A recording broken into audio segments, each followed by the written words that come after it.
macarons nga naluto natin. Bali, magkakaiba lang siya ng size. Kasi ito yung una kong ginamit, yung egg tart molder.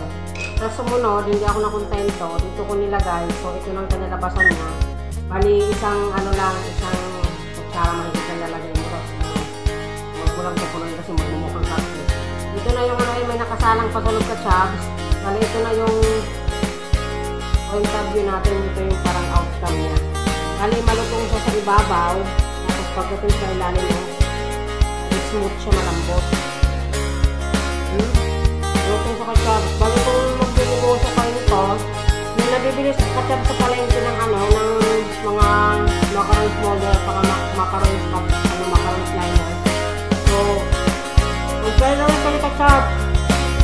Kung nagustuhan mo ka-chubs yung video, mag-like, mag-subscribe, and mag-share. Salamat! Good morning, good morning!